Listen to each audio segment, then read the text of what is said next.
আমাদের স্ত্রী কন্যারা রমজান মাসে কি করে ইবাদত করবে?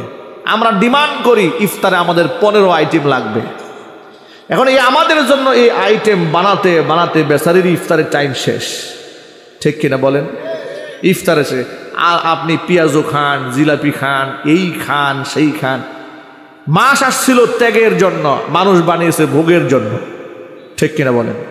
সারা বছর দ্রব্যমূল্যের এত দাম থাকে না, রমজান মাসে বাংলাদেশের সোনার টুকরা ব্যবসায়ীরা কোন শয়তান মাথায় ঢুকে এদের।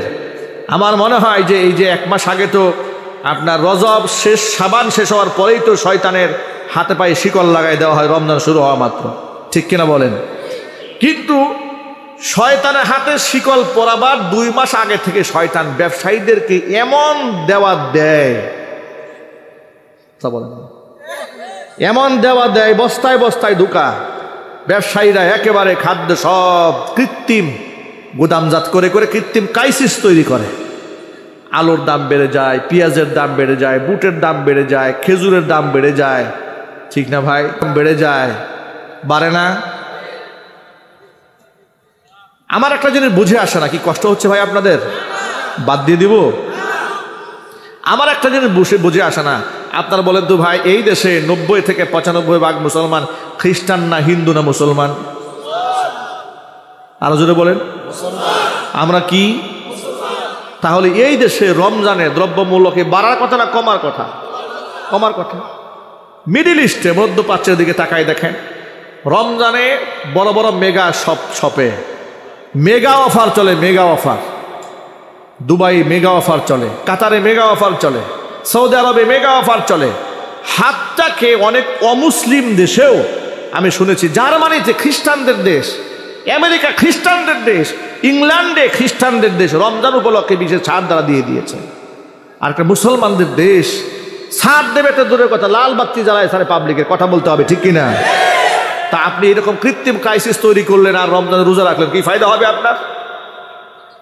আল্লাহ নবী সাল্লাল্লাহু আলাইহি সাল্লাম বলেছেন, মান লাম ইয়াদা কাওলা যুর ওয়াল আমালা বিহি, যে ব্যক্তি রমজান মাসে রোজা রেখে মিথ্যা কথাও ছাড়ল না, মিথ্যা কর্মকাণ্ড বাদ দিল না, দুকাবাজি বন্ধ করলো না, ফালাইসা লিল্লাহি হাজাতুন ফি আইয়াদা তাআমাহু ওয়া শারাবা, সেই ব্যক্তি পানাহার ছাড়লো না না ছাড়লো, এটা আল্লাহ পাকের কিচ্ছু যায় আসে না। আপনি একদিক থেকে কৃত্রিম ক্রাইসিস তৈরি করবেন, দ্রব্যমূল্যের দাম বাড়াইয়ে দেবেন, আরেক দিক থেকে আপনি সারাদিন রোজা রাখলেন, এই রোজা রেখে আল্লাহর কাছে আপনার কোনো মূল্য হবে না। আল্লাহ আমাদের ব্যবসায়ী ভাইদেরকে সচেতন হওয়ার তৌফিক দান করেন। আরো জোরে কোন আল্লাহুম্মা আমিন। আমরা হরেক রকম আইটেম, আমরা জন্মের খাওয়া খাই রমজান মাসে। রমজানের আগে ওজন থাকে এক একজনের 62 কেজি, রমজান যাওয়ার পর ওজন হয়ে গেছে 66 কেজি। কি বাস্তব না অবাস্তব? জোরে কোন। জন্মের খাওয়া খায়, মরার ঘুম ঘুমায়, সারা দিন ঘুমায়, অথচ বেশি ঘুমায় থাকা মাকরুহ। বেশি ঠান্ডা পানি দিয়া গোসল করা রমজান মাসে, যেন আপনার একেবারে কোনো প্রকার তৃষ্ণা লাগে, ওই ঠান্ডা করা, এটাও মাকরুহ। কেন করেন এগুলো? এগুলো করা যাবে না। মনে রাখবেন, রমজান মাসের এই যে তৃষ্ণা লাগে, বুক ফাটা তৃষ্ণা, বান্দা খাবার নিয়ে বসে থাকে, এই দৃশ্য আল্লাহর কাছে এতটা প্রিয় হয়ে যায়, আল্লাহ ফেরেশতাদের মহলে রোজাদার ব্যক্তিদের কিনে গর্ব করতে থাকেন। সুতরাং আমি যে কথা বোঝাতে চাই, যে কথা বলতে অনেক লম্বা কথা হয়ে যাবে, এত কথা বলবো না রমজান নিয়ে, কারণ টপিকস রমজান নিয়ে না। আমি শুধু এই কথাটা বলতে চাচ্ছি যে আমার মা বোনরা যে রমজানের রোজাটা রাখবেন, আমরা কিন্তু মা বোনদেরকে খুব ব্যতিব্যস্ত করে রাখি রমজানে। ইফতারের মধ্যে 14 আইটেম, সাহারির মধ্যে জন্মের খাওয়া খাবে, এখানেও লাগবে 15 আইটেম। এই বদ অভ্যাস অনেকের আছে না নাই? আরো জোরে বলেন। বাদ দিয়ে দেন। আজকের এই মাহফিল থেকে সিদ্ধান্ত নেন, আমরা আগামী রমজানে ইনশাআল্লাহ সবাই মিলে সিদ্ধান্ত নিয়েছি, আমি সহ আমাদের স্ত্রী কন্যাদেরকে আমরা খাবার নিয়ে এত প্রেশার ক্রিয়েট করব না। এটা যতটা নর্মাল করা যায়, যতটা স্বাভাবিক করা যায়, আমরা একেবারে সাদা মাঠা খানা গ্রহণ করে ইবাদতের জন্য তাদের জন্য গোটা মাসটাকে আমরা তাকে কোরবান করে দেব ইনশাআল্লাহ বলেন। তাহলে আমাদের মা বোনরা হক আদায় করে রমজানের রোজাও রাখতে পারবেন ইনশাআল্লাহ। ইফতার নিয়ে তারা সামনে বসে আল্লাহর কাছে দোয়াও করতে পারবেন ইনশাল্লাহ। কিন্তু আমাদের আইটেমের কারণে তারা কিন্তু পারে না। এটা একবার পিঁয়াজু ভাজতে ভাজতে ভাজতে আল্লাহু আকবার, ঠিক কথা বলেন না, আছে না নাই? আল্লাহ আমাদের বুঝার তৌফিক দান করেন। আল মারআতু ইযা সাল্লাত খামসাহা, মহিলা নামাজ পড়বে 5 ওয়াক্ত, ওয়া সামাত শাহরাহা, রমজান মাসে রোজা রাখবে, ও আতাআত বালাহা, স্বামীর আনুগত্য করবে। স্বামীর আনুগত্যের মধ্যে নারীর মর্যাদা আছে না নাই? স্বামীর সাথে বেয়াদবি করলে মহিলার সম্মান থাকে না। স্বামীবিহীন মহিলার কোনো ইজ্জত নাই পৃথিবীতে। কথা ঠিক নেবে ঠিক? যারা স্বামী হারিয়েছে জিজ্ঞেস করেন, যারা স্বামী হারিয়েছে জিজ্ঞেস করেন, স্বামীবিহীন জিন্দিগিটা কত খারাপ। স্বামী থাকা অবস্থায় পৃথিবী রঙিন থাকে, স্বামী না থাকলে পৃথিবী অন্ধকার হয়ে আসে। স্বামীরা থাকা অবস্থায় যারা আপনার পায়ের দিকে তাকিয়ে কথা বলেছে, স্বামীর ইন্তেকালের পরে তারা মুখের দিকে তাকিয়ে কথা বলবে, ঠিক না ভাই? এই জন্য মা বোনদেরকে বলছি, স্বামীর কদর করেন। মুহাম্মদ সাল্লাল্লাহু আলাইহি ওয়াসাল্লাম বলেছেন, এমন অবস্থায় যদি কোনো স্ত্রী মারা যায় যে স্বামী তার উপরে সন্তুষ্ট, আল্লাহর জান্নাত তার জন্য ওয়াজিব হয়ে যায়।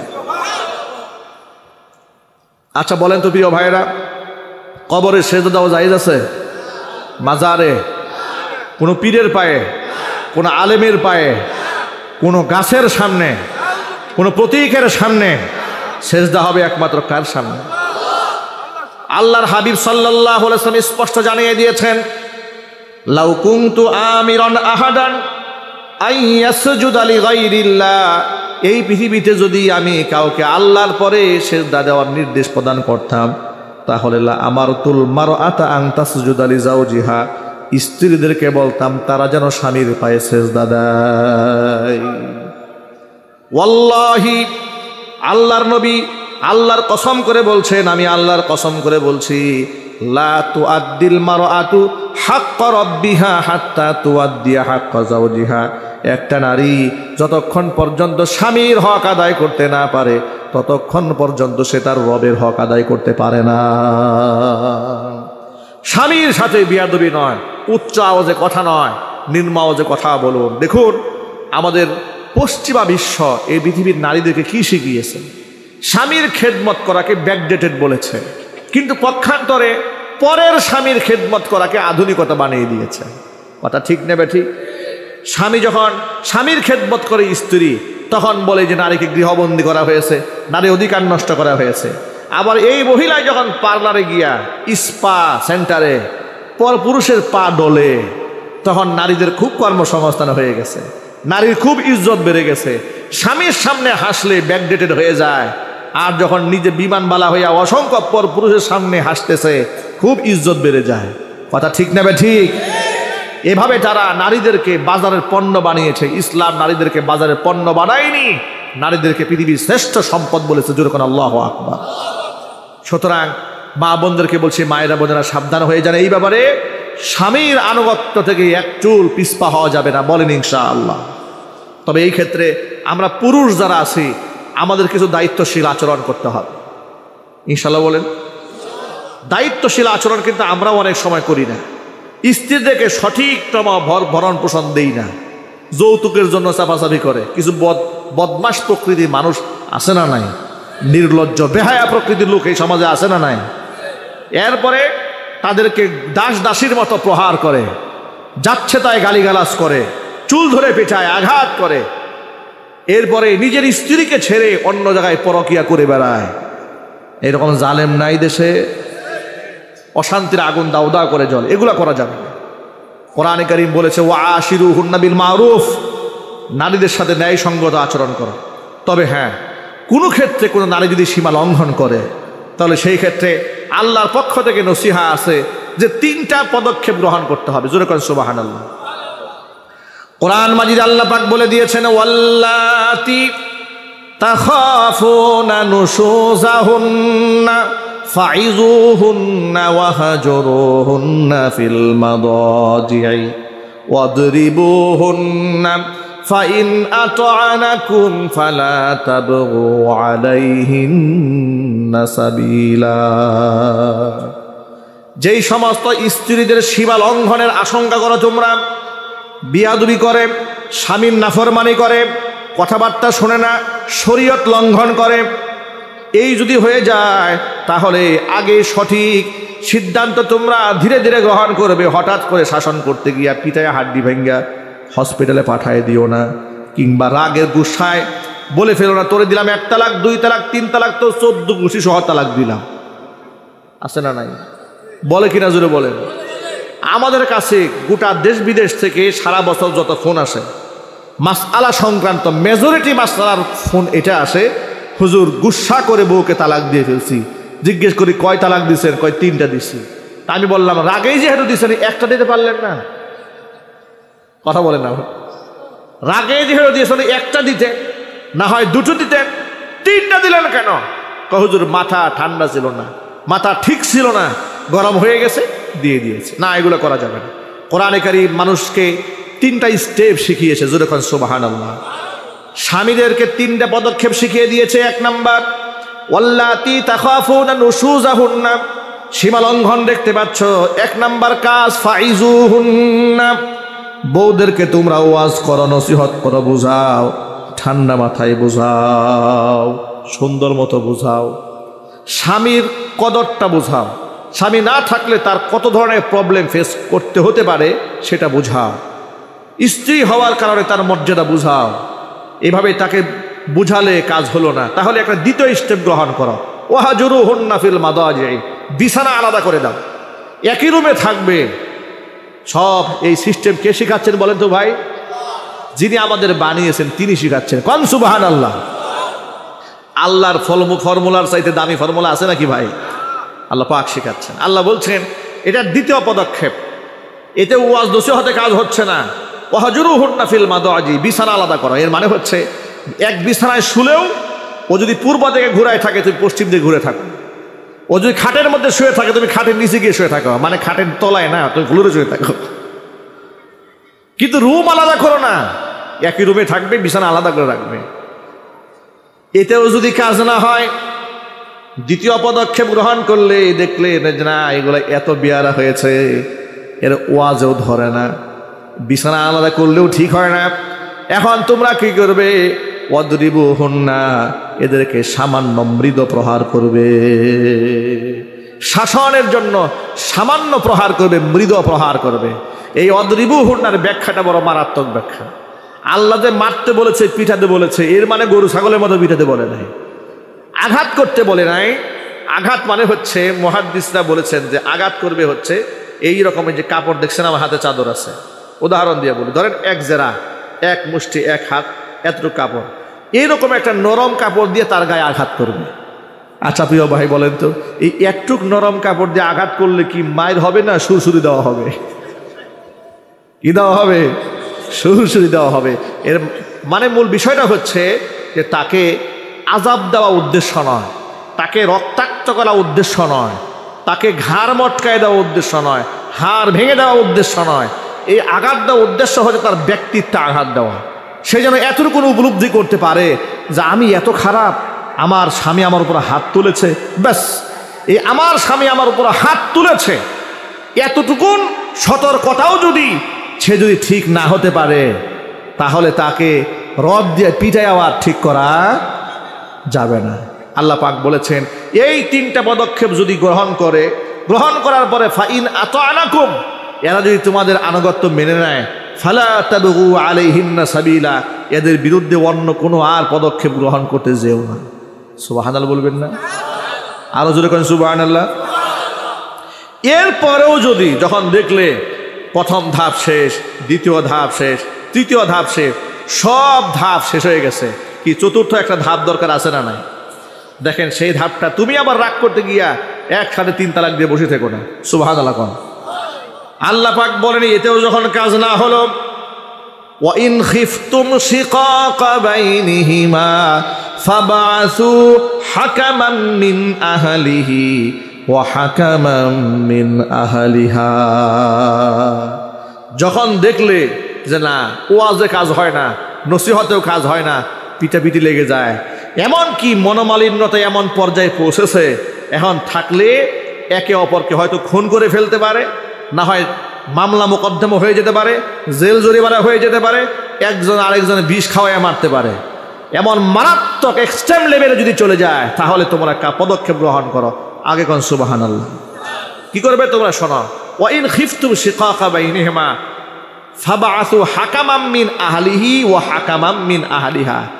স্ত্রীর পক্ষ থেকে একজন সালিশ ডাক দাও, পুরুষের পক্ষ থেকে একজন ডাক দাও। মুরব্বীরা বসো, উভয় পক্ষ বসো। স্বামীর কথা, স্ত্রীর কথা, উভয়ের বক্তব্য জনসম্মুখে মুরব্বীদের সামনে, দায়িত্বদের সামনে উপস্থাপন করা হোক। সব কিছু শোনার পরে ওনারা নিজেরা যদি সংশোধন করতে চান, ইউরিদা ইসলাহান, তারা যদি মনে মনে ভাবেন যে না, জ্ঞানজাম যে পর্যায়ে আছে এটা সংশোধন করার যোগ্য, কি যোগ্য? সংশোধন যোগ্য, তাহলে আল্লাহ রাব্বুল আলামিন ইউফিকিল্লাহু বাইনাহুমা, আল্লাহ পাক এদেরকে তৌফিক দান করবে। জোরে কোন সুবহানাল্লাহ।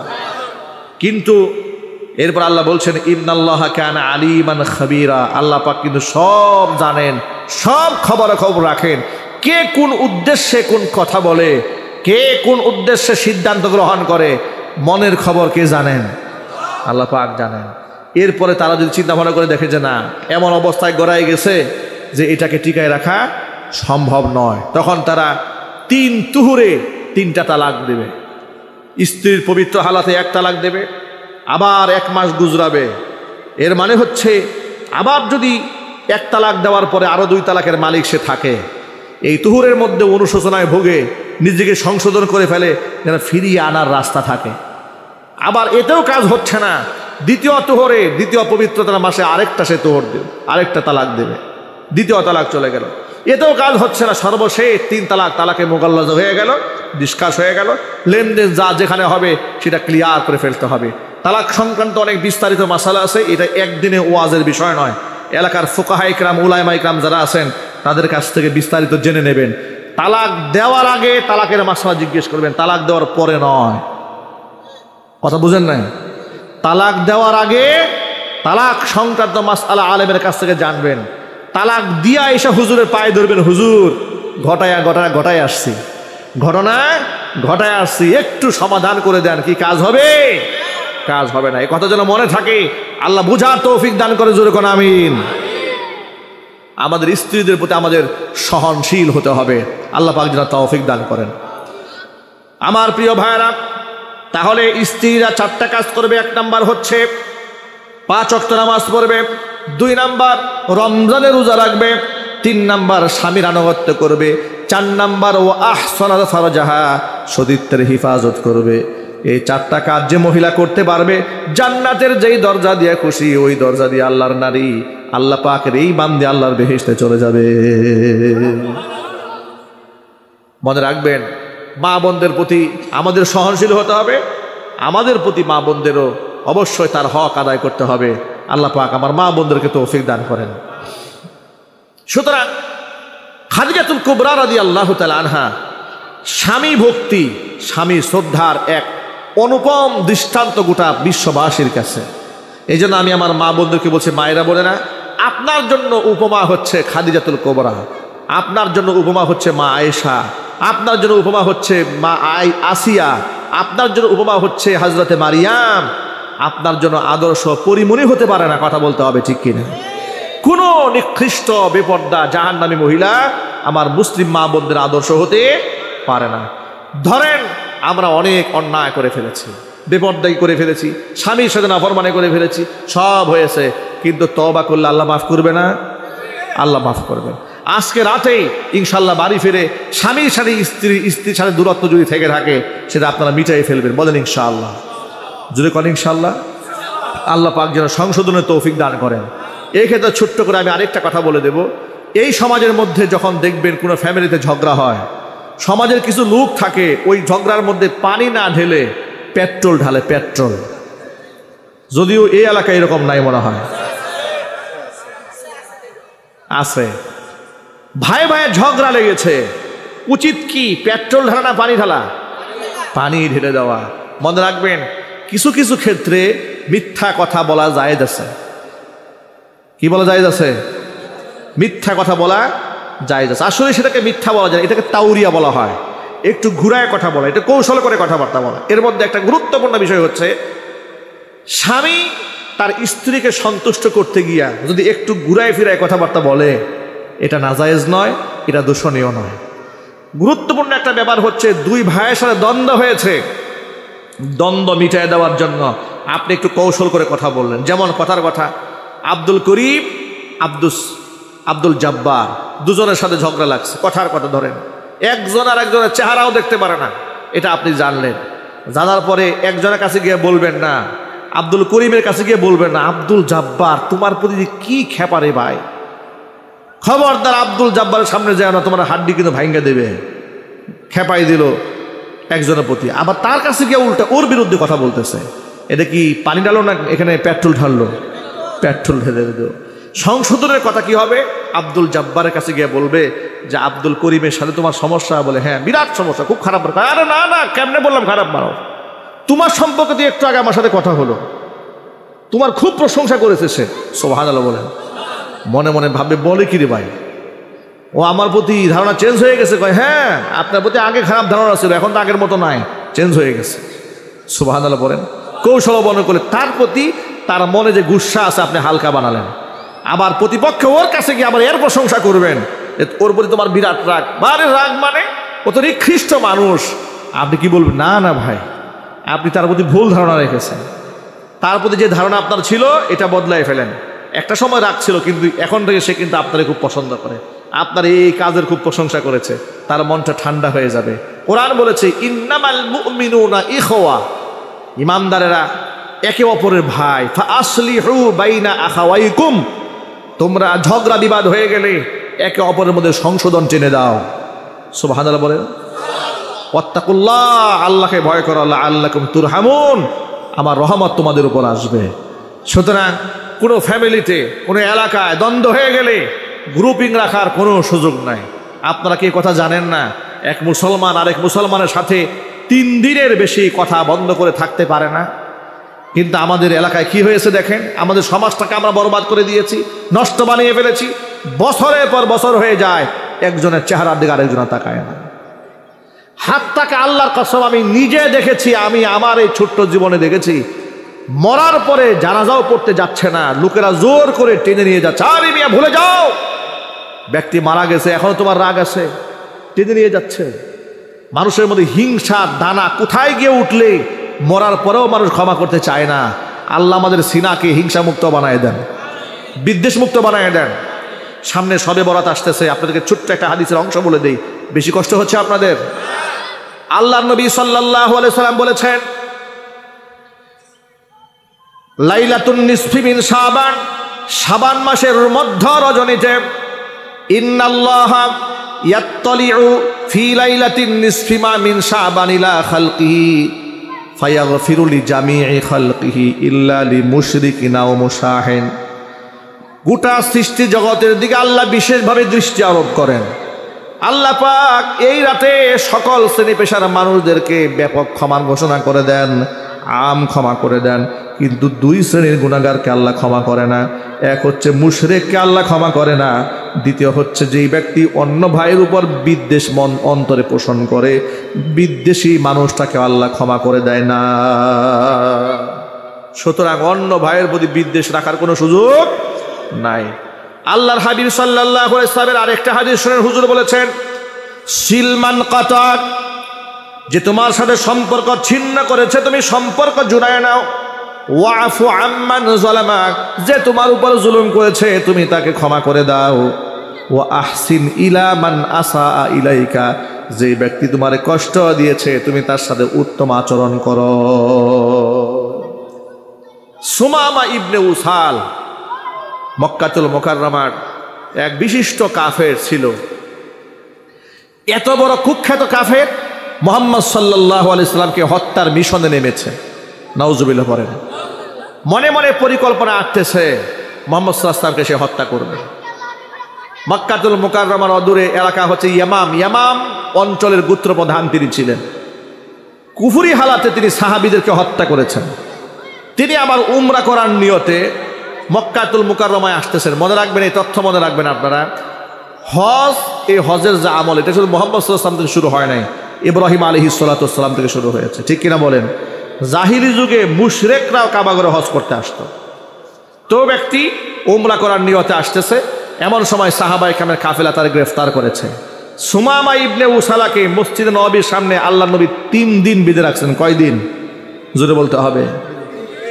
সুমামা ইবনে উসাল, আল্লাহর নবী তাকে ডেকে বলেন, ও সুমামা, আমি তোমাকে সত্য পথের আহ্বান জানাই, তুমি কালিমা গ্রহণ করে মুসলমান হয়ে যাও। সুমামা বলছে, এটা আমার দ্বারা কোনোদিন সম্ভব হবে না, কারণ পৃথিবীতে ইসলাম ধর্মের চাইতে আমার কাছে নিকৃষ্ট ধর্ম কিছুই নাই। আল্লাহ নবী সাল্লাল্লাহু আলাইহি ওয়াসাল্লাম বললেন, ও সুমামা, তুমি আমার কাছে কি আচরণ আশা করো? সুমামা ইবনে উসাল বলছে, তুমি যদি আমারে ক্ষমা করে দাও, একজন কৃতজ্ঞ ব্যক্তিকে ক্ষমা করলে আমি সারা জীবন তোমার কথা মনে রাখবো, 1 নাম্বার। 2 নাম্বার, তুমি যদি আমাকে হত্যা করো তাহলে হত্যার যোগ্য ব্যক্তিকে হত্যা করলে, কারণ আমি হত্যার যোগ্য অপরাধ করেছি। 3 নাম্বার, তুমি যদি মুক্তিপণ নিয়ে আমাকে ছেড়ে দিতে চাও, যত টাকা প্রয়োজন হয় আমাকে বলো, আমি যত মূল্যবান সম্পদ তুমি আমার কাছে চাও না কেন সেটাই আমি দিতে পারবো, সেই সামর্থ্য আমার আছে। নবী করিম সাল্লাল্লাহু আলাইহি ওয়াসাল্লাম একটা প্রস্তাব গ্রহণ করলেন না। একদিন চলে গেল, দ্বিতীয় দিনে এসে আবার নবী জিজ্ঞেস করলেন, কি খবর? তিনি একই কথা বললেন। তৃতীয় দিন আসলেন, জিজ্ঞেস করলেন, কি খবর? সুমামা হুজুর তাকে ডাকার পরে বললেন, আগে যা বলেছে আজকের বক্তব্য তাই, কোনো চেঞ্জ নাই আমার। নবী করিম সাল্লাল্লাহু আলাইহি ওয়াসাল্লাম সাহাবীদেরকে বললেন, সাহাবীরা, সুমামা ইবনে উসালকে বিনা শর্তে মুক্তি দিয়ে দাও। সুমামা ইবনে উসালের হাতের বাঁধন খোলা হলো, পায়ের শিকল খুলে দেওয়া হয়েছে। সাহাবায়ে কেরাম মনে মনে ভাবলেন, এত বড় কুখ্যাত একটা শয়তানকে এমনি মাফ করে দিলেন আল্লাহর নবী, কিছুই বুঝলাম না। মুহাম্মদ সাল্লাল্লাহু আলাইহি ওয়াসাল্লাম তাকে আজাদ করে দেওয়ার পরে সুমামা ইবনে উসাল মুহাম্মদ সাল্লাল্লাহু আলাইহি ওয়াসাল্লামের হাতে হাত রাখলেন, রেখে বলছেন, হে আল্লাহর নবী, হে মহামানব, আপনি আমাকে কালিমা পড়িয়ে মুসলমান বানিয়ে দেন। সকল সাহাবী অবাক হয়ে গেছে, আজাদ করে দেওয়া হয়েছে, এখন সে ইসলাম ধর্ম গ্রহণ করলো। এই 3 দিন প্রস্তাব দেওয়া হয়েছে, গ্রহণ করে নাই, কারণ বুঝতে পারলাম না। সুমামা ইবনে উসাল জবাব দিয়ে বলল, মুহাম্মদ সাল্লাল্লাহু আলাইহি ওয়াসাল্লাম, গত 3টা দিন ধরে আমি আপনার আচরণ, আপনার মুআমালা, আপনার ব্যবহার আমি ফলো করেছি। আমার মতো একটা নিকৃষ্ট শত্রুর সাথে যে ব্যবহার আপনি করেছেন, আপনি সাধারণ মানুষ হতে পারেন না, আপনি নিঃসন্দেহে মহামানব। তিনি কসম করে বললেন, আল্লাহর কসম, এই পৃথিবীতে আপনার চেহারার চাইতে নিকৃষ্ট চেহারা আমার কাছে ছিল না। আজকের পর থেকে গোটা দুনিয়ার মধ্যে আপনার চাইতে প্রিয় চেহারা আমার কাছে আর কিচ্ছু নাই।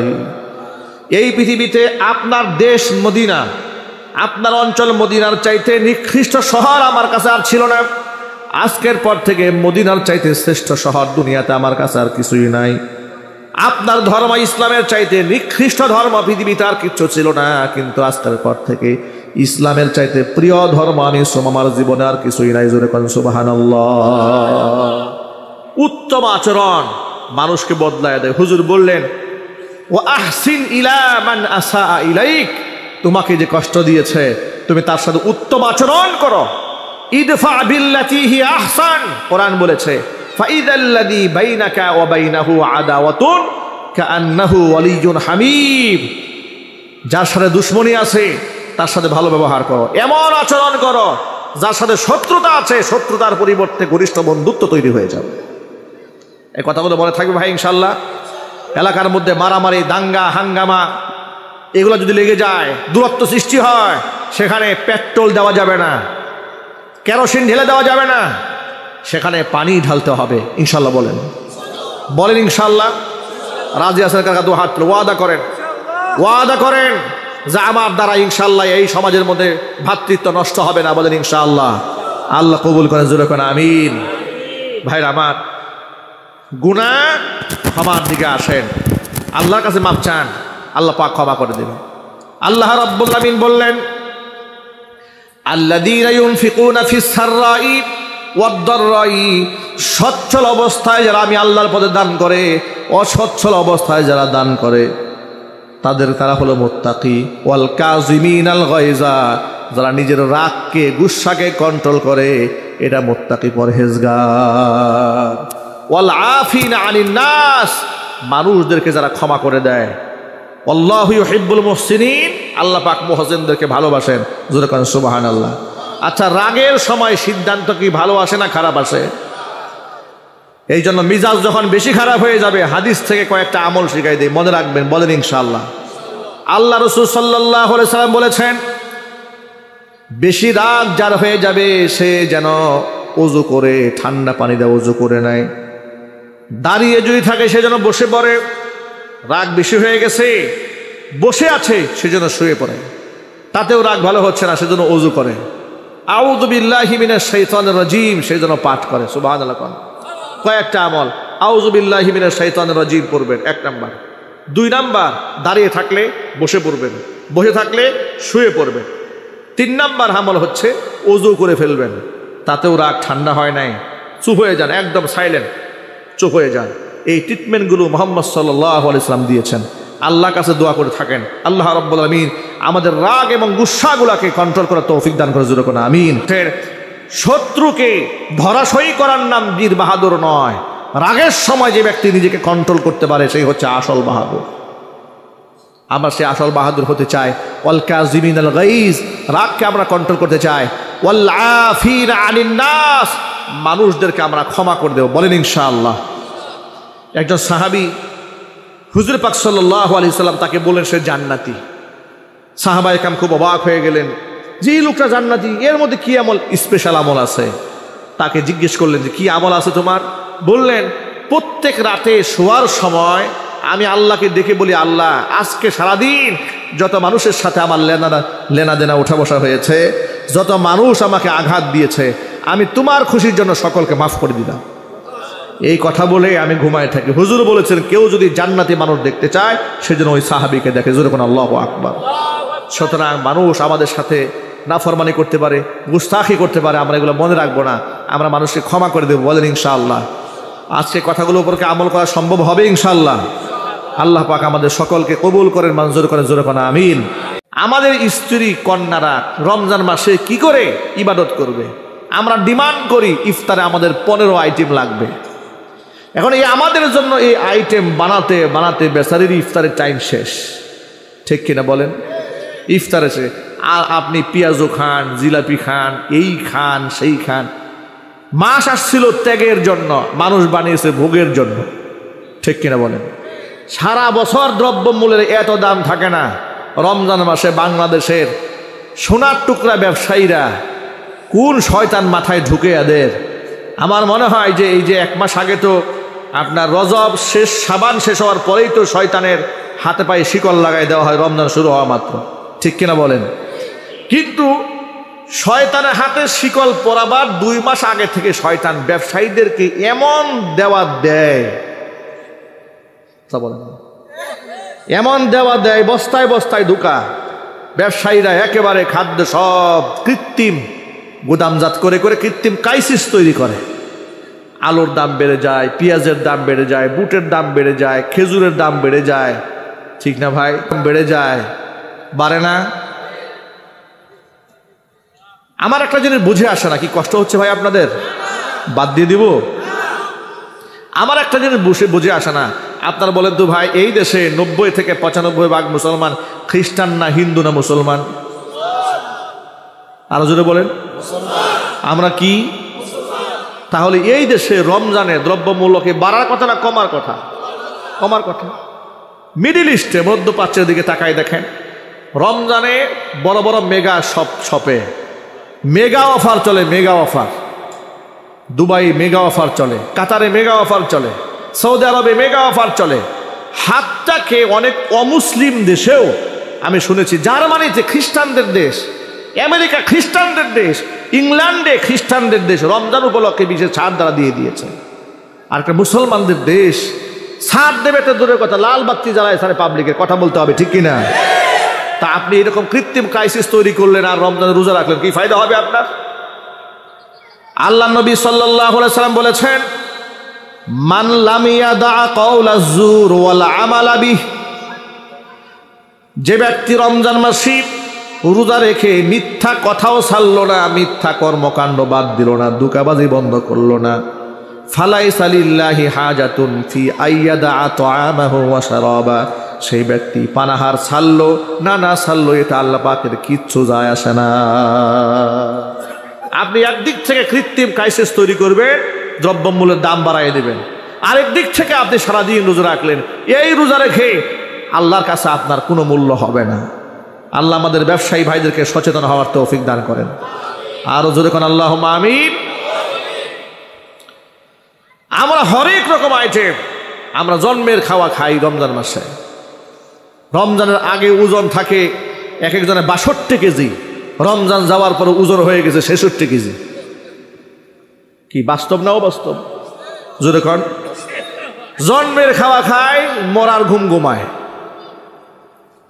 সারা দিন ঘুমায়, অথচ বেশি ঘুমায় থাকা মাকরুহ। বেশি ঠান্ডা পানি দিয়া গোসল করা রমজান মাসে যেন আপনার একেবারে কোনো প্রকার তৃষ্ণা লাগে, ওই ঠান্ডা করা, এটাও মাকরুহ। কেন করেন এগুলো? এগুলো করা যাবে না। মনে রাখবেন, রমজান মাসের এই যে তৃষ্ণা লাগে, বুক ফাটা তৃষ্ণা, বান্দা খাবার নিয়ে বসে থাকে, দৃশ্য আল্লাহর কাছে এতটা প্রিয় হয়ে যায়, আল্লাহ ফেরেশতাদের মহলে রোজাদার ব্যক্তিদের কিনে গর্ব করতে থাকেন। সুতরাং আমি যে কথা বোঝাতে চাই, যে কথা বলতে অনেক লম্বা কথা হয়ে যাবে, এত কথা বলবো না রমজান নিয়ে, কারণ টপিকস রমজান নিয়ে না। আমি শুধু এই কথাটা বলতে চাচ্ছি যে আমার মা বোনরা যে রমজানের রোজাটা রাখবেন, আমরা কিন্তু মা বোনদেরকে খুব ব্যতিব্যস্ত করে রাখি রমজানে। ইফতারের মধ্যে 14 আইটেম, সাহারির মধ্যে জন্মের খাওয়া খাবে, এখানেও লাগবে 15 আইটেম। এই বদ অভ্যাস অনেকের আছে না নাই? আরো জোরে বলেন। বাদ দিয়ে দেন। আজকের এই মাহফিল থেকে সিদ্ধান্ত নেন, আমরা আগামী রমজানে ইনশাআল্লাহ সবাই মিলে সিদ্ধান্ত নিয়েছি, আমি সহ আমাদের স্ত্রী কন্যাদেরকে আমরা খাবার নিয়ে এত প্রেশার ক্রিয়েট করব না। এটা যতটা নর্মাল করা যায়, যতটা স্বাভাবিক করা যায়, আমরা একেবারে সাদা মাঠা খানা গ্রহণ করে ইবাদতের জন্য তাদের জন্য গোটা মাসটাকে আমরা তাকে কোরবান করে দেব ইনশাআল্লাহ। বলেন। তাহলে আমাদের মা বোনরা হক আদায় করে রমজানের রোজাও রাখতে পারবেন ইনশাআল্লাহ। ইফতার নিয়ে তারা সামনে বসে আল্লাহর কাছে দোয়াও করতে পারবেন ইনশাআল্লাহ। কিন্তু আমাদের আইটেমের কারণে তারা কিন্তু পারে না। এটা একবার পেঁয়াজু ভাজতে ভাজতে ভাজতে আল্লাহু আকবার, ঠিক কথা বলেন না? আছে না নাই? আল্লাহ আমাদের বুঝার তৌফিক দান করেন। আল মারআতু ইযা সাল্লাত খামসাহা, মহিলা নামাজ পড়বে 5 ওয়াক্ত, ওয়া সামাত শাহরাহা, রমজান মাসে রোজা রাখবে, ও আতাআত বালাহা, স্বামীর আনুগত্য করবে। স্বামীর আনুগত্যের মধ্যে নারীর মর্যাদা আছে না নাই? স্বামীর সাথে বেয়াদবি করলে মহিলার সম্মান থাকে না। স্বামীবিহীন মহিলার কোনো ইজ্জত নাই পৃথিবীতে। কথা ঠিক নেবে ঠিক? যারা স্বামী হারিয়েছে জিজ্ঞেস করেন, যারা স্বামী হারিয়েছে জিজ্ঞেস করেন, স্বামীবিহীন জিন্দিগিটা কত খারাপ। স্বামী থাকা অবস্থায় পৃথিবী রঙিন থাকে, স্বামী না থাকলে পৃথিবী অন্ধকার হয়ে আসে। স্বামীরা থাকা অবস্থায় যারা আপনার পায়ের দিকে তাকিয়ে কথা বলেছে, স্বামীর ইন্তেকালের পরে তারা মুখের দিকে তাকিয়ে কথা বলবে, ঠিক না ভাই? এই জন্য মা বোনদেরকে বলছি, স্বামীর কদর করেন। মুহাম্মদ সাল্লাল্লাহু আলাইহি ওয়াসাল্লাম বলেছেন, এমন অবস্থায় যদি কোনো স্ত্রী মারা যায় যে স্বামী তার উপরে সন্তুষ্ট, আল্লাহর জান্নাত তার জন্য ওয়াজিব হয়ে যায়। আচ্ছা বলেন তো প্রিয় ভাইয়েরা, কবরে সেজদা দেওয়া জায়েজ আছে? মাজারে, কোনো পীরের পায়ে, কোনো আলেমের পায়ে, কোনো গাছের সামনে, কোনো প্রতীকের সামনে সেজদা হবে একমাত্র কার সামনে? আল্লাহর হাবিব সাল্লাল্লাহু আলাইহি ওয়াসাল্লাম স্পষ্ট জানিয়ে দিয়েছেন, লাউ কুনতু আমিরান আহাদান আইয়াসজুদা লিগাইরিল্লাহ, এই পৃথিবীতে যদি আমি কাউকে আল্লাহর পরে সেজদা দেওয়ার নির্দেশ প্রদান করতাম, তাহলে লা আমারতুল মারআতা আন তাসজুদা লিজাওজিহা, স্ত্রীদেরকে বলতাম তারা যেন স্বামীর পায়ে সেজদা দেয়। ওয়াল্লাহি, আল্লাহর নবী আল্লাহর কসম করে বলছেন, আমি আল্লাহর কসম করে বলছি, লা তুআদ্দিল মারআতু হাক্কা রাব্বিহা হাত্তা তুআদ্দিয়া হাক্কা যাওজিহা, একটা নারী যতক্ষণ পর্যন্ত স্বামীর হক আদায় করতে না পারে ততক্ষণ পর্যন্ত সে তার রবের হক আদায় করতে পারে না। স্বামীর সাথে বিয়াদবি নয়, উচ্চ আওয়াজে কথা নয়, নিম্ন আওয়াজে কথা বলুন। দেখুন আমাদের পশ্চিমা বিশ্ব এই পৃথিবীর নারীদেরকে কি শিখিয়েছে? স্বামীর খেদমত করাকে ব্যাকডেটেড বলেছে, কিন্তু পক্ষান্তরে পরের স্বামীর খেদমত করাকে আধুনিকতা বানিয়ে দিয়েছে। কথা ঠিক নেবে ঠিক? স্বামী যখন স্বামীর খেদমত করে স্ত্রী, তখন বলে যে নারীকে গৃহবন্দী করা হয়েছে, নারী অধিকার নষ্ট করা হয়েছে। আবার এই মহিলায় যখন পার্লারে গিয়া স্পা সেন্টারে পুরুষের পা ডলে, তখন নারীদের খুব কর্মসংস্থান হয়ে গেছে, নারীর খুব ইজ্জত বেড়ে গেছে। স্বামীর সামনে হাসলে ব্যাকডেটেড হয়ে যায়, আর যখন নিজে বিমানবালা হইয়া অসংখ্য পর পুরুষের সামনে হাসতেছে খুব ইজ্জত বেড়ে যায়। কথা ঠিক নেবে ঠিক? এভাবে তারা নারীদেরকে বাজারের পণ্য বানিয়েছে। ইসলাম নারীদেরকে বাজারের পণ্য বানায়নি, নারীদেরকে পৃথিবীর শ্রেষ্ঠ সম্পদ বলেছে। জোরে কোন আল্লাহু আকবার। সুতরাং মা বোনদেরকে বলছি, মায়েরা বোনেরা সাবধান হয়ে যান এই ব্যাপারে। স্বামীর আনুগত্য থেকে এক চুল পিছপা হওয়া যাবে না, বলেন ইনশাআল্লাহ। তবে এই ক্ষেত্রে আমরা পুরুষ যারা আছি আমাদের কিছু দায়িত্বশীল আচরণ করতে হবে, ইনশাআল্লাহ বলেন। দায়িত্বশীল আচরণ কিন্তু আমরাও অনেক সময় করি না। স্ত্রীদেরকে সঠিকতম ভরণ পোষণ দেই না, যৌতুকের জন্য চাপাচাপি করে। কিছু বদমাশ প্রকৃতির মানুষ আছে না নাই? নির্লজ্জ বেহায়া প্রকৃতির লোক এই সমাজে আছে না নাই? এরপরে তাদেরকে দাস দাসীর মতো প্রহার করে, যাচ্ছে তাই গালিগালাজ করে, চুল ধরে পেঁচায়, আঘাত করে। এরপরে নিজের স্ত্রীকে ছেড়ে অন্য জায়গায় পরকিয়া করে বেড়ায়। এরকম জালেম নাই দেশে? অশান্তির আগুন দাউ দাউ করে জ্বলে, এগুলা করা যাবে না। কোরআনে কারীম বলেছে, ওয়াশিরুহুন্না বিল মারুফ, নারীদের সাথে ন্যায়সঙ্গত আচরণ করো। তবে হ্যাঁ, কোনো ক্ষেত্রে কোনো নারী যদি সীমা লঙ্ঘন করে, তাহলে সেই ক্ষেত্রে আল্লাহর পক্ষ থেকে নসিহা আছে যে 3টা পদক্ষেপ গ্রহণ করতে হবে। জোরে করেন সুবহানাল্লাহ। কোরআন মাজিদ আল্লাহ পাক বলে দিয়েছেন, ওয়াল্লাতি তাখাফুনা নুশুজাহুন্না ফাইযুহুন্না ওয়াহজুরুহুন্না ফিল মাদাজি'i ওয়াদরিবুহুন্না ফাইন আতআনাকুম ফালা তাবগু আলাইহিন্না সাবিলা। যেই সমস্ত স্ত্রীদের সীমা লঙ্ঘনের আশঙ্কা করো তোমরা, বিয়াদবি করে, স্বামীর নাফরমানি করে, কথাবার্তা শোনে না, শরীয়ত লঙ্ঘন করে, এই যদি হয়ে যায় তাহলে আগে সঠিক সিদ্ধান্ত তোমরা ধীরে ধীরে গ্রহণ করবে। হঠাৎ করে শাসন করতে গিয়া পিটায় হাড্ডি ভেঙ্গা হসপিটালে পাঠায় দিও না, কিংবা রাগের গুসায় বলে ফেলো না, তোরে দিলাম 1 তালাক 2 তালাক 3 তালাক, তো 14 ঘুষি সহ তালাক দিলাম। আছে না নাই? বলে কিনা জোরে বলেন। আমাদের কাছে গোটা দেশ বিদেশ থেকে সারা বছর যত ফোন আসে মাসআলা সংক্রান্ত, মেজরিটি মাসআলার ফোন এটা আসে, হুজুর গুসা করে বউকে তালাক দিয়ে ফেলছি। জিজ্ঞেস করি, কয় তালাক দিছেন? কয় 3টা দিছি। আমি বললাম, রাগেই যেহেতু দিছেন 1টা দিতে পারলেন না? কথা বলেন না। রাগে যেহেতু দিয়েছেন 1টা দিতে, না হয় 2টো দিতেন, 3টা দিলেন কেন? হুজুর মাথা ঠান্ডা ছিল না, মাথা ঠিক ছিল না, গরম হয়ে গেছে, দিয়ে দিয়েছে। না, এগুলো করা যাবে না। কোরআনে কারীম মানুষকে 3টা স্টেপ শিখিয়েছে। জোরে কোন সুবহানাল্লাহ। স্বামীদেরকে 3টা পদক্ষেপ শিখিয়ে দিয়েছে। 1 নাম্বার, ওয়াল্লাতি তাখাফুনা নুশুজাহুন্না, সীমা লঙ্ঘন দেখতে পাচ্ছ, 1 নাম্বার কাজ ফাইজুহুন্না, বউদেরকে তোমরা ওয়াজ করো, নসিহত করো, বুঝাও, ঠান্ডা মাথায় বুঝাও, সুন্দর মতো বুঝাও, স্বামীর কদরটা বুঝাও।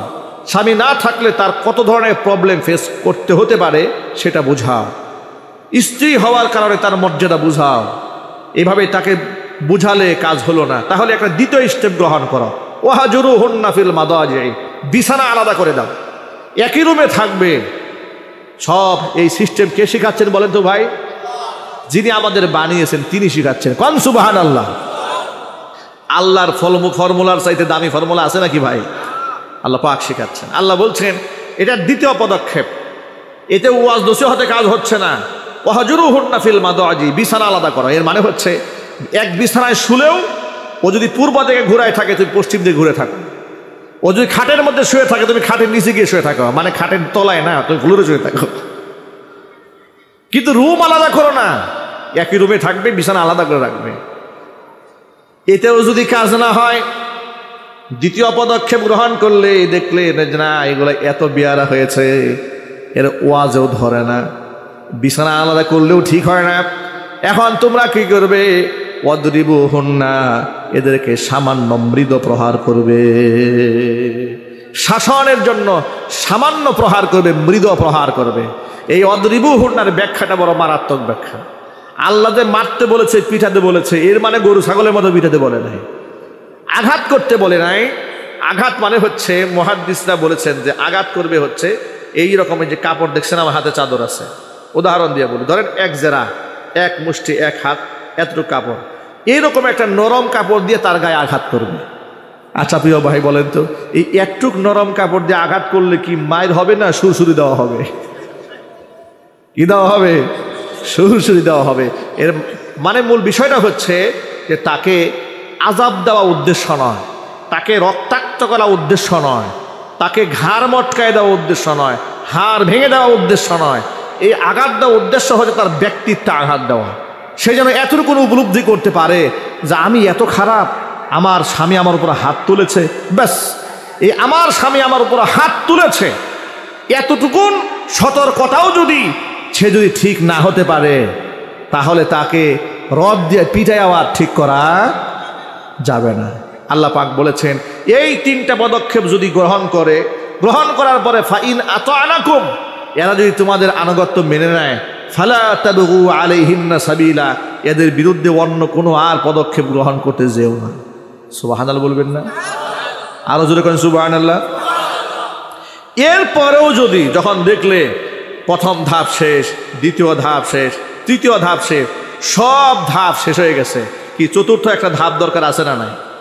দেখেন সেই ধাপটা তুমি আবার রাগ করতে গিয়া একসাথে 3 তালাক দিয়ে বসে থেকো না। সুবহানাল্লাহ কোন আল্লাহ পাক বলেন এতেও যখন কাজ না হলো, ওয়া ইন খিফতুম শিকাকা বাইনিহিমা ফাবাসু হাকামান মিন আহলিহি ওয়া হাকামান মিন আহলিহা। যখন দেখলে যে না ওয়াজে কাজ হয় না, নসিহতেও কাজ হয় না, পিটাপিটি লেগে যায়, এমন কি মনোমালিন্যতা এমন পর্যায়ে পৌঁছেছে, এখন থাকলে একে অপরকে হয়তো খুন করে ফেলতে পারে, না হয় মামলা মোকদ্দমা হয়ে যেতে পারে, জেল জরিমানা হয়ে যেতে পারে, একজন আরেকজনে বিষ খাওয়ায় মারতে পারে, এমন মারাত্মক এক্সট্রিম লেভেলে যদি চলে যায়, তাহলে তোমরা একটা পদক্ষেপ গ্রহণ করো। আগে কোন সুবহানাল্লাহ।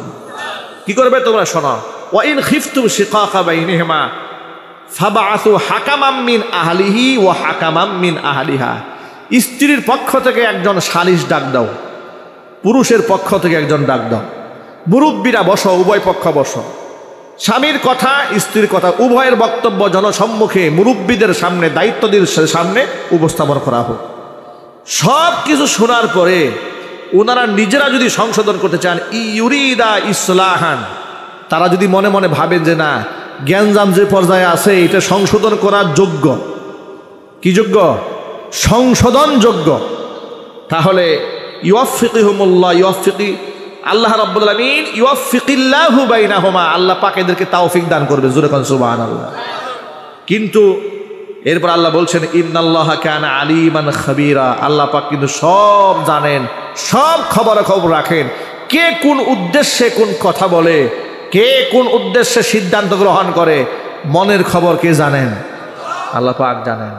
এরপরে তারা যদি চিন্তা ভাবনা করে দেখে যে না এমন অবস্থায় গড়াই গেছে যে এটাকে টিকায় রাখা সম্ভব নয়, তখন তারা 3 তুহুরে 3টা তালাক দেবে।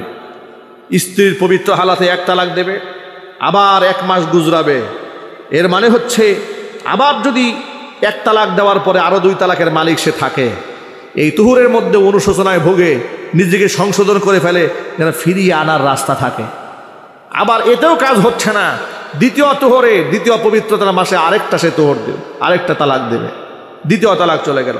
এতেও কাজ হচ্ছে না, সর্বশেষ 3 তালাক, তালাকে মোগাল্লাজ হয়ে গেল, ডিসকাস হয়ে গেল, লেনদেন যা যেখানে হবে সেটা ক্লিয়ার করে ফেলতে হবে। তালাক সংক্রান্ত অনেক বিস্তারিত মাসালা আছে, এটা একদিনে ওয়াজের বিষয় নয়। এলাকার ফুকাহা ইকরাম, উলামা ইকরাম যারা আছেন তাদের কাছ থেকে বিস্তারিত জেনে নেবেন। তালাক দেওয়ার আগে তালাকের মাসলা জিজ্ঞেস করবেন, তালাক দেওয়ার পরে নয়। কথা বুঝেন না? তালাক দেওয়ার আগে তালাক সংক্রান্ত মাসআলা আলেমের কাছ থেকে জানবেন। তালাক দিয়া এসে হুজুরের পায়ে ধরবেন, হুজুর ঘটায় আসছি, ঘটনায় ঘটায় আসছি, একটু সমাধান করে দেন, কি কাজ হবে?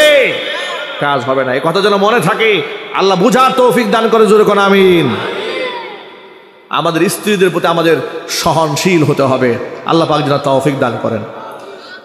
আমার প্রিয় ভাইরা, তাহলে স্ত্রীরা 4টা কাজ করবে। 1 নাম্বার হচ্ছে 5 ওয়াক্ত নামাজ পড়বে, 2 নাম্বার রমজানে রোজা রাখবে, 3 নাম্বার স্বামীর আনুগত্য করবে, 4 নাম্বার ও আহসানা ফারজাহা, সতীত্বের হিফাজত করবে। এই 4টা কাজ যে মহিলা করতে পারবে, জান্নাতের যেই দরজা দিয়ে খুশি ওই দরজা দিয়ে আল্লাহর নারী, আল্লাহ পাকের এই বান্দে আল্লাহর বেহেশতে চলে যাবে। মনে রাখবেন, মা বোনদের প্রতি আমাদের সহনশীল হতে হবে, আমাদের প্রতি মা বোনদেরও অবশ্যই তার হক আদায় করতে হবে। আল্লাহ পাক আমার মা বোনদেরকে তৌফিক দান করেন। সুতরাং খাদিজাতুল কুবরা রাদিয়াল্লাহু তাআলা আনহা স্বামী ভক্তি, স্বামী শ্রদ্ধার এক অনুপম দৃষ্টান্ত গোটা বিশ্ববাসীর কাছে। এই জন্য আমি আমার মা বোনদেরকে বলছি, মায়েরা বলে না, আপনার জন্য উপমা হচ্ছে খাদিজাতুল কুবরা, আপনার জন্য উপমা হচ্ছে মা আয়েশা, আপনার জন্য উপমা হচ্ছে মা আসিয়া, আপনার জন্য উপমা হচ্ছে হযরতে মারিয়াম। আপনার জন্য আদর্শ পরিমণি হতে পারে না, কথা বলতে হবে ঠিক কিনা? কোনো নিকৃষ্ট বেপর্দা জাহান্নামী মহিলা আমার মুসলিম মা বোনদের আদর্শ হতে পারে না।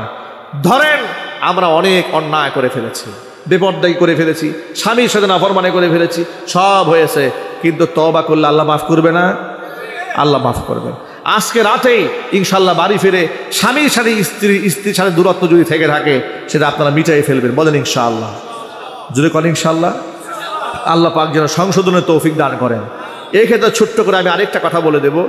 এই সমাজের মধ্যে যখন দেখবেন কোনো ফ্যামিলিতে ঝগড়া হয়, সমাজের কিছু লোক থাকে ওই ঝগড়ার মধ্যে পানি না ঢেলে পেট্রোল ঢালে, পেট্রোল।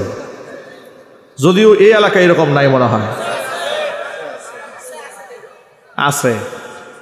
ভাই ভাইয়ের ঝগড়া লেগেছে, উচিত কি পেট্রোল ঢালা না পানি ঢালা? পানি ঢেলে দেওয়া। মনে রাখবেন, কিছু কিছু ক্ষেত্রে মিথ্যা কথা বলা জায়েজ আছে। কি বলা জায়েজ আছে? মিথ্যা কথা বলা জায়েজ আছে। আসলে সেটাকে মিথ্যা বলা যায়, এটাকে তাউরিয়া বলা হয়, একটু ঘুরায় কথা বলা, এটা কৌশল করে কথাবার্তা বলা। এর মধ্যে একটা গুরুত্বপূর্ণ বিষয় হচ্ছে, স্বামী তার স্ত্রীকে সন্তুষ্ট করতে গিয়া যদি একটু ঘুরায় ফিরায় কথাবার্তা বলে, এটা নাজায়েজ নয়, এটা দূষণীয় নয়। গুরুত্বপূর্ণ একটা ব্যাপার হচ্ছে, দুই ভাইয়ের সাথে দ্বন্দ্ব হয়েছে, দ্বন্দ্ব মিটায় দেওয়ার জন্য আপনি একটু কৌশল করে কথা বললেন। যেমন কথার কথা, আব্দুল করিম আব্দুল জব্বার দুজনের সাথে ঝগড়া লাগছে, কথার কথা ধরেন, একজন আর একজনের চেহারাও দেখতে পারে না, এটা আপনি জানলেন। জানার পরে একজনের কাছে গিয়ে বলবেন না, আব্দুল করিমের কাছে গিয়ে বলবেন না, আব্দুল জব্বার তোমার প্রতি কি খেপারে ভাই, খবরদার আব্দুল জব্বারের সামনে যায় না, তোমার হাড্ডি কিন্তু ভাঙ্গা দেবে। খেপাই দিল একজনের প্রতি, আবার তার কাছে গিয়ে উল্টা ওর বিরুদ্ধে কথা বলতেছে। এটা কি পানি ঢালো না এখানে পেট্রোল ঢাললো? পেট্রোল ঢেলে দিল। সংশোধনের কথা কি হবে? আব্দুল জব্বারের কাছে গিয়ে বলবে যে আব্দুল করিমের সাথে তোমার সমস্যা, বলে হ্যাঁ বিরাট সমস্যা, খুব খারাপ। আরে না না, কেমনে বললাম খারাপ মারো, তোমার সম্পর্কে দিয়ে একটু আগে আমার সাথে কথা হলো, তোমার খুব প্রশংসা করেছে সে। সুবহানাল্লাহ বলেন। মনে মনে ভাববে, বলে কি রে ভাই, ও আমার প্রতি ধারণা চেঞ্জ হয়ে গেছে। কয় হ্যাঁ, আপনার প্রতি আগে খারাপ ধারণা ছিল, এখন তো আগের মতো নাই, চেঞ্জ হয়ে গেছে। সুবহানাল্লাহ বলেন। কৌশল অবলম্বন করলে তার প্রতি তার মনে যে গুসা আছে আপনি হালকা বানালেন। আবার প্রতিপক্ষ ওর কাছে গিয়ে আবার এর প্রশংসা করবেন, ওর প্রতি তোমার বিরাট রাগ। বারে রাগ মানে ও তো নিকৃষ্ট মানুষ। আপনি কি বলবেন? না না ভাই, আপনি তার প্রতি ভুল ধারণা রেখেছেন, তার প্রতি যে ধারণা আপনার ছিল এটা বদলাই ফেলেন। একটা সময় রাগ ছিল, কিন্তু এখন থেকে সে কিন্তু আপনাকে খুব পছন্দ করে, আপনার এই কাজের খুব প্রশংসা করেছে, তার মনটা ঠান্ডা হয়ে যাবে।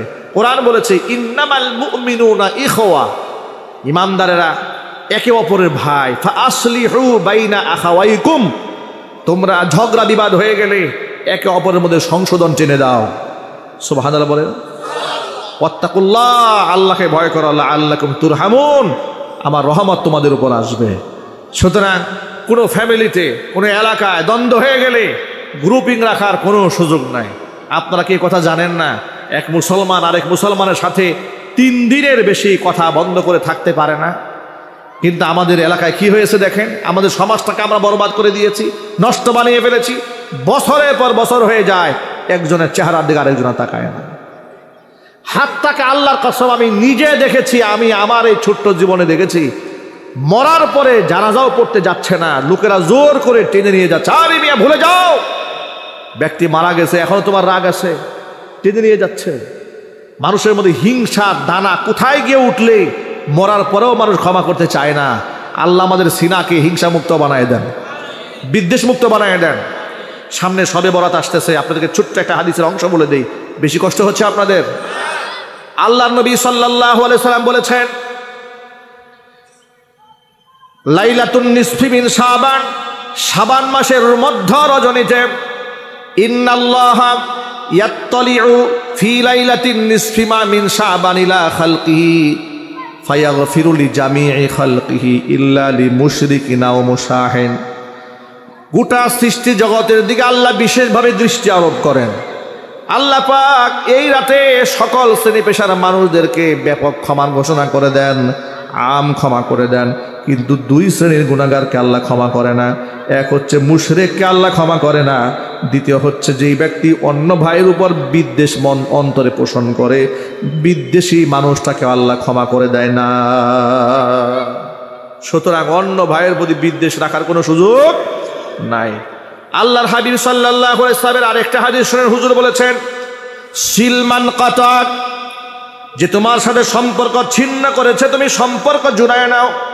ওয়াফু আম্মান যালামাক, যে তোমার উপর জুলুম করেছে তুমি তাকে ক্ষমা করে দাও। ওয়া আহসিন ইলা মান আসা ইলাইকা, যে ব্যক্তি তোমারে কষ্ট দিয়েছে তুমি তার সাথে উত্তম আচরণ করো। সুমামা ইবনে উসাল মক্কাতুল মুকাররমার এক বিশিষ্ট কাফের ছিল। এত বড় কুখ্যাত কাফের মুহাম্মদ সাল্লাল্লাহু আলাইহি সাল্লামকে হত্যার মিশনে নেমেছে। নাউজুবিল্লাহ পড়েন। মনে মনে পরিকল্পনা আঁটতেছে মুহাম্মদ সাল্লাল্লাহু আলাইহি সাল্লামকে সে হত্যা করবে। মক্কাতুল মুকাররমার অদূরে এলাকা হচ্ছে ইয়ামাম। ইয়ামাম অঞ্চলের গোত্রপ্রধান তিনি ছিলেন। কুফরি হালাতে তিনি সাহাবীদেরকে হত্যা করেছেন। তিনি আবার উমরা করার নিয়তে মক্কাতুল মুকাররমায় আসতেছেন। মনে রাখবেন, এই তথ্য মনে রাখবেন আপনারা, হজ, এই হজের যে আমল, এটা শুধু মুহাম্মদ সাল্লাল্লাহু আলাইহি ওয়াসাল্লাম থেকে শুরু হয় নাই, ইব্রাহিম আলাইহিস সালাতু ওয়াস সালাম থেকে শুরু হয়েছে। ঠিক কিনা বলেন? জাহিলি যুগে মুশরিকরাও কাবা ঘরে হজ করতে আসতো। তো ব্যক্তি উমরা করার নিয়তে আসতেছে, এমন সময় সাহাবায়ে কেরামের কাফেলা তার গ্রেফতার করেছে। সুমামা ইবনে উসালাকে মসজিদে নববীর সামনে আল্লাহর নবী 3 দিন বেঁধে রাখছেন। কয় দিন? জোরে বলতে হবে। সুমামা ইবনে উসাল, আল্লাহর নবী তাকে ডেকে বলেন, ও সুমামা, আমি তোমাকে সত্য পথের আহ্বান জানাই, তুমি কালিমা গ্রহণ করে মুসলমান হয়ে যাও। সুমামা বলছে, এটা আমার দ্বারা কোনোদিন সম্ভব হবে না, কারণ পৃথিবীতে ইসলাম ধর্মের চাইতে আমার কাছে নিকৃষ্ট ধর্ম কিছুই নাই। আল্লাহ নবী সাল্লাল্লাহু আলাইহি ওয়াসাল্লাম বললেন, ও সুমামা, তুমি আমার কাছে কি আচরণ আশা করো? সুমামা ইবনে উসাল বলছে, তুমি যদি আমারে ক্ষমা করে দাও, একজন কৃতজ্ঞ ব্যক্তিকে ক্ষমা করলে আমি সারা জীবন তোমার কথা মনে রাখবো, 1 নাম্বার। 2 নাম্বার, তুমি যদি আমাকে হত্যা করো তাহলে হত্যার যোগ্য ব্যক্তিকে হত্যা করলে, কারণ আমি হত্যার যোগ্য অপরাধ করেছি।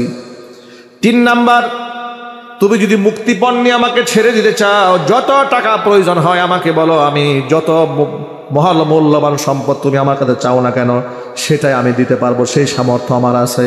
নবী করিম সাল্লাল্লাহু আলাইহি ওয়াসাল্লাম একটা প্রস্তাব গ্রহণ করলেন না। একদিন চলে গেল, দ্বিতীয় দিন এসে আবার নবী জিজ্ঞেস করলেন, কি খবর? তিনি একই কথা বললেন। তৃতীয় দিন আসলেন, জিজ্ঞেস করলেন, কি খবর? সুমামা হুজুর তাকে ডাকার পরে বললেন, আগে যা বলেছে আজকের বক্তব্য তাই, কোনো চেঞ্জ নাই আমার। নবী করিম সাল্লাল্লাহু আলাইহি ওয়াসাল্লাম সাহাবীদেরকে বললেন, সাহাবীরা, সুমামা ইবনে উসালকে বিনা শর্তে মুক্তি দিয়ে দাও। সুমামা ইবনে উসালের হাতের বাঁধন খোলা হলো, পায়ের শিকল খুলে দেওয়া হয়েছে। সাহাবায়ে মনে মনে ভাবলেন, এত বড় কুখ্যাত একটা শয়তানকে এমনি মাফ করে দিলেন আল্লাহর নবী, কিছুই বুঝলাম না। মুহাম্মদ সাল্লাল্লাহু আলাইহি ওয়াসাল্লাম তাকে আজাদ করে দেওয়ার পরে সুমামা ইবনে উসাল মুহাম্মদ সাল্লাল্লাহু আলাইহি ওয়াসাল্লামের হাতে হাত রাখলেন, রেখে বলছেন, হে আল্লাহর নবী, হে মহামানব, আপনি আমাকে কালিমা পড়ে মুসলমান বানিয়ে দেন। সকল সাহাবী অবাক হয়ে গেছে, আজাদ করে দেওয়া হয়েছে, এখন সে ইসলাম ধর্ম গ্রহণ করলো। এই 3 দিন প্রস্তাব দেওয়া হয়েছে, গ্রহণ করে নাই, কারণ বুঝতে পারলাম না। সুমামা ইবনে উসাল জবাব দিয়ে বলল, মুহাম্মদ সাল্লাল্লাহু আলাইহি ওয়াসাল্লাম, গত 3টা দিন ধরে আমি আপনার আচরণ, আপনার মুআমালা, আপনার ব্যবহার আমি ফলো করেছি। আমার মতো একটা নিকৃষ্ট শত্রুর সাথে যে ব্যবহার আপনি করেছেন, আপনি সাধারণ মানুষ হতে পারেন না, আপনি নিঃসন্দেহে মহামানব। তিনি কসম করে বললেন, আল্লাহর কসম, এই পৃথিবীতে আপনার চেহারার চাইতে নিকৃষ্ট চেহারা আমার কাছে ছিল না। আজকের পর থেকে গোটা দুনিয়ার মধ্যে আপনার চাইতে প্রিয় চেহারা আমার কাছে আর কিচ্ছু নাই। এই পৃথিবীতে আপনার দেশ মদিনা, আপনার অঞ্চল মদিনার চাইতে নিকৃষ্ট শহর আমার কাছে আর ছিল না। আজকের পর থেকে মদিনার চাইতে শ্রেষ্ঠ শহর দুনিয়াতে আমার কাছে আর কিছুই নাই। আপনার ধর্ম ইসলামের চাইতে নিকৃষ্ট ধর্ম পৃথিবীতে আর কিচ্ছু ছিল না, কিন্তু আজকের পর থেকে ইসলামের চাইতে প্রিয় ধর্ম আমি আমার জীবনে আর কিছুই নাই। জোরে কোন সুবহানাল্লাহ। উত্তম আচরণ মানুষকে বদলায় দেয়। হুজুর বললেন, ও আহসিন ইলা মান আসা ইলাইক, তোমাকে যে কষ্ট দিয়েছে তুমি তার সাথে উত্তম আচরণ করো। ইদফা বিল্লাতি হি আহসান, কোরআন বলেছে ফাইদাল্লাযী বাইনাকা ওয়া বাইনাহু আদাওয়াতুন কাআন্নাহু ওয়ালিয়্যুন হামীম, যার সাথে দুশ্মনী আছে তার সাথে ভালো ব্যবহার করো, এমন আচরণ করো যার সাথে শত্রুতা আছে শত্রুতার পরিবর্তে ঘনিষ্ঠ বন্ধুত্ব তৈরি হয়ে যাবে। এই কথাগুলো মনে থাকবে ভাই ইনশাআল্লাহ। এলাকার মধ্যে মারামারি, দাঙ্গা হাঙ্গামা এগুলো যদি লেগে যায়, দূরত্ব সৃষ্টি হয়, সেখানে পেট্রোল দেওয়া যাবে না, কেরোসিন ঢেলে দেওয়া যাবে না, সেখানে পানি ঢালতে হবে। ইনশাল্লাহ বলেন, বলেন ইনশাল্লাহ। রাজি আছেন কাকা? দু হাত ওয়াদা করেন, ওয়াদা করেন যে আমার দ্বারা ইনশাল্লাহ এই সমাজের মধ্যে ভ্রাতৃত্ব নষ্ট হবে না। বলেন ইনশাআল্লাহ। আল্লাহ কবুল করেন, জোরে করেন আমিন। ভাইরা আমার, গুনাহ ক্ষমার দিকে আসেন, আল্লাহর কাছে মাপ চান, আল্লাহ পাক ক্ষমা করে দেবেন। আল্লাহ রাব্বুল আমিন বললেন, আল্লাযীনা ইউনফিকুনা ফিস সাররাই ওয়াদ দাররাই, সচ্ছল অবস্থায় যারা আমি আল্লাহর পথে দান করে, অসচ্ছল অবস্থায় যারা দান করে তারা হলো মুত্তাকি। ওয়াল কাযিমিনাল গায়জা, যারা নিজের রাগকে গুসাকে কন্ট্রোল করে এটা মুত্তাকি পরহেজগার। ওয়াল আফিনা আনিন নাস, মানুষদেরকে যারা ক্ষমা করে দেয়। আল্লাহু ইউহিব্বুল মুহসিনিন, আল্লাহ পাক মুহসিনদেরকে ভালোবাসেন। জোরে কোন সুবহানাল্লাহ। আচ্ছা, রাগের সময় সিদ্ধান্ত কি ভালো আসে না খারাপ আসে? এই জন্য মিজাজ যখন বেশি খারাপ হয়ে যাবে, হাদিস থেকে কয়েকটা আমল শিখাই দেই, মনে রাখবেন। বলেন ইনশাআল্লাহ। আল্লাহ রাসূল সাল্লাল্লাহু আলাইহি সাল্লাম বলেছেন, বেশি রাগ যার হয়ে যাবে সে যেন ওযু করে ঠান্ডা পানি দিয়ে ওযু করে নেয়। দাঁড়িয়ে যদি থাকে সে যেন বসে পড়ে। রাগ বেশি হয়ে গেছে, বসে আছে সেজন্য শুয়ে পড়ে, তাতেও রাগ ভালো হচ্ছে না সেজন্য ওযু করে। আউযু বিল্লাহি মিনাশ শাইতানির রাজীম, সেজন্য পাঠ করে। সুবহানাল্লাহ। কয়েকটা আমল, আউযু বিল্লাহি মিনাশ শাইতানির রাজীম পড়বেন 1 নাম্বার। 2 নাম্বার, দাঁড়িয়ে থাকলে বসে পড়বেন, বসে থাকলে শুয়ে পড়বেন। 3 নাম্বার আমল হচ্ছে ওযু করে ফেলবেন, তাতেও রাগ ঠান্ডা হয় নাই। চুপ হয়ে যান, একদম সাইলেন্ট, চুপ হয়ে যান। এই ট্রিটমেন্টগুলো মুহাম্মদ সাল্লাল্লাহু আলাইহি ওয়াসাল্লাম দিয়েছেন। আল্লাহর কাছে দোয়া করে থাকেন, আল্লাহ রাব্বুল আমিন আমাদের রাগ এবং গুসাগুলাকে কন্ট্রোল করার তৌফিক দান করে। জোরে কোন আমিন। শত্রুকে ধরাশয়ী করার নাম বীর বাহাদুর নয়। রাগের সময় যে ব্যক্তি নিজেকে কন্ট্রোল করতে পারে সেই হচ্ছে আসল বাহাদুর। আমরা সে আসল বাহাদুর হতে চাই। ওয়াল কাযিমিনাল গাইজ, রাগকে আমরা কন্ট্রোল করতে চাই। ওয়াল আফিনা আনিন নাস, মানুষদেরকে আমরা ক্ষমা করে দেব। বলেন ইনশাআল্লাহ। একজন সাহাবী হুজুর পাক সাল্লাল্লাহু আলাইহি সাল্লাম তাকে বললেন সে জান্নাতি।